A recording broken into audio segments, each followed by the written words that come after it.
உங்களுக்கு பிடிச்ச வாழ்க்கை கிடைச்சு, நீங்க விரும்புற வாழ்க்கை, நீங்க விரும்புற துணி, நீங்க விரும்புற ஊழியம், அது அவர் பார்வையில நீங்க அழகா தெரிய மாட்டீங்க.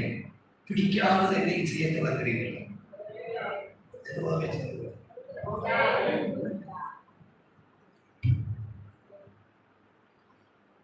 இன்னைக்கு இவ்வளவு நேரம் பேசுறதுக்கு ஒரு காரணம் உண்டு.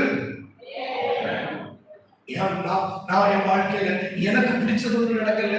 நான் சொல்றேன், பிடிக்காதத நீங்க செய்யும் போதுதான் நீங்க தேவ சித்தமே செய்ய தொடங்குறீங்க.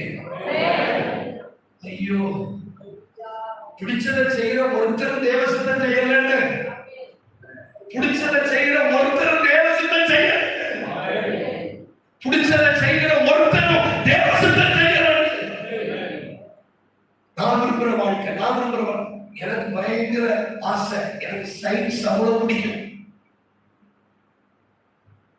டியூஷனுக்கு போனா 5 நாள் போனாலும் சயின்ஸ் புக்கு தான் எடுத்துட்டு போவேன்.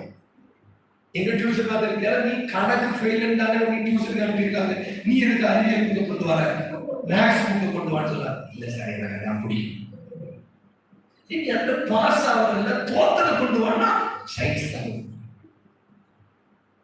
டாக்டர் ஆகுது அவ்வளவு ஆசை.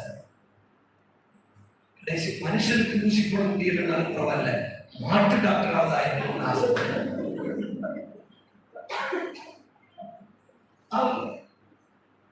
எங்க அப்பா நான் இன்ஜினியர் ஆகணும்னு நினைச்சாங்க, எங்க அம்மா நான் லெக்சரர் ஆகணும்னு நினைச்சாங்க, நான் டாக்டர் ஆகணும்னு நினைச்சேன்.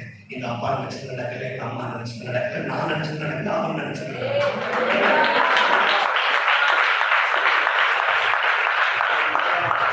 கண்ணீரோட சொல்றேன், என் வாழ்க்கையில விருப்ப எதுவும் நடக்கல. அதை எப்படியெல்லாம் நான் கண்ணு போடுறேனோ என் ஜீவன் வாழ்க்கை அருமையாக கண்களை உயர்த்தி ஸ்தோத்திரப்படு.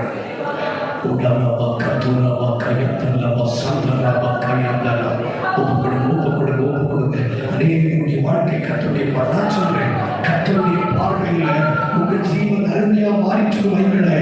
அடுத்து உங்களை தங்கச்சி அடிக்க பார்க்க கூடாது. சின்ன பிள்ளை வாய் திறந்து ஜெபம் பண்ணுங்க, வாய் திறந்து ஜெபம் பண்ணுங்க.